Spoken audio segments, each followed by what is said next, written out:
So here we have the Nissan Qashqai on a 67 plate. I'm going to start off firstly by showing you around the outside of the car, and then we'll hop in and run through some controls on the inside of it from there. From the outside, you can see it's a 5-door car with alloy wheels and tinted windows. We're going to start off inside the boot area of the car first of all. As we approach the back of the car, you can see we have reversing sensors. Plenty of boot space as well, along with that 60-40 split folding rear seat, should you wish to increase this space even further. And then these two tray sections will lift and remove to give you even more space underneath again.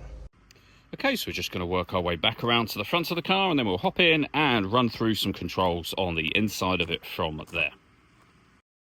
Just briefly before we climb in, I think it's well worth seeing the interior from this exterior point of view. There's plenty to run through on the dashboard, so let's hop in and we'll do that now. Okay, now that we're inside the car, we're going to start with the dials. Over on the left-hand side, we have the rev counter. We have the speedometer on the right-hand side, along with the fuel gauge. In the centre, you can see the total miles for this car. They are 58,372. Above that, we have a digital readout for the speedometer. You can change that information using buttons on the steering wheel for various different menus, as you can see. If we back out to the steering wheel, the buttons in question are just here.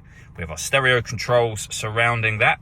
Over on the right-hand side, cruise control, speed limiter, and our phone controls.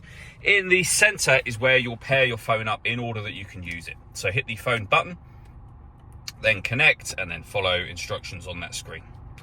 When it comes to music, we've got DAB, FM and AM radio, a CD player, Bluetooth audio and auxiliary input as well. So loads of ways to listen to your music in this car.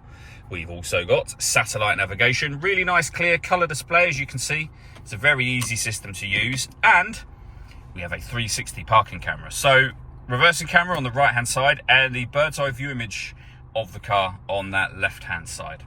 It goes a couple of steps beyond that too. If you press the camera button, you get a front facing camera and the bird's eye view, or a front facing camera and the front passenger side wheel. Below that, we then have dual zone climate control. You can adjust the passenger and the driver temperature. You can increase and decrease the fan speed. You can determine what direction you'd like the air to be distributed in. Air conditioning is off or back on again from here.